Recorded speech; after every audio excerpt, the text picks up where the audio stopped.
एक समय 4 मित्र थे। चारों मित्र ज्ञान को प्राप्त करने के लिए, विद्या को प्राप्त करने के लिए गए।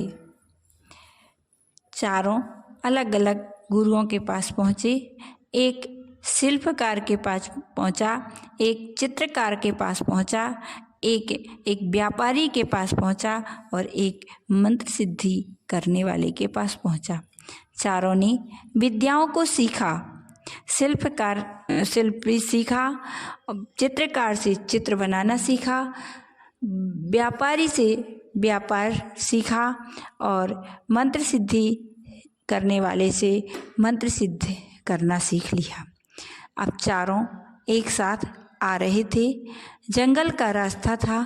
जंगल में चारों लोगों को रात्रि व्यतीत करनी थी। तब कहा कि एक एक जागेगा और बाकी सब सोएंगे। तब शिल्पकार पहले जाग रहा था।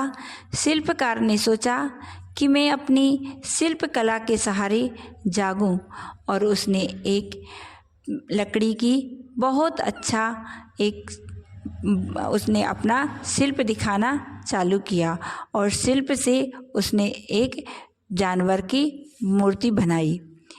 जब उसने बना दी, उसके बाद में चित्रकार जागा। चित्रकार ने उसे चित्रित कर दिया, मतलब पेंट से उसे बिल्कुल सजीव का आकार दे दिया।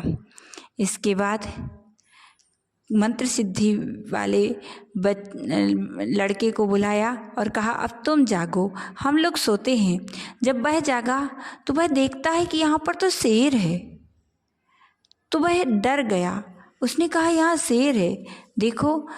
उन लोगों को उसने सोचा मैं इन लोगों को मूर्ख बनाऊं, और उन लोगों से कहा कि देखो जागो, देखो यहाँ पर शेर है, देखो हमने मंत्र से इसे कील दिया है।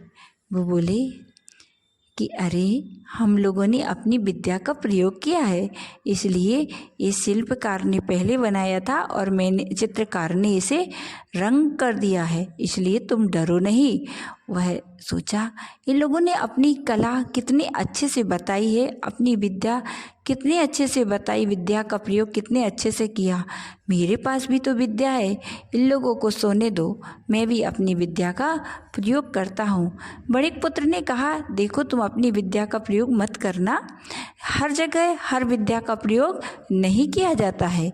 फिर भी वह नहीं माना और वह अपनी विद्या से को दिखाने लगा।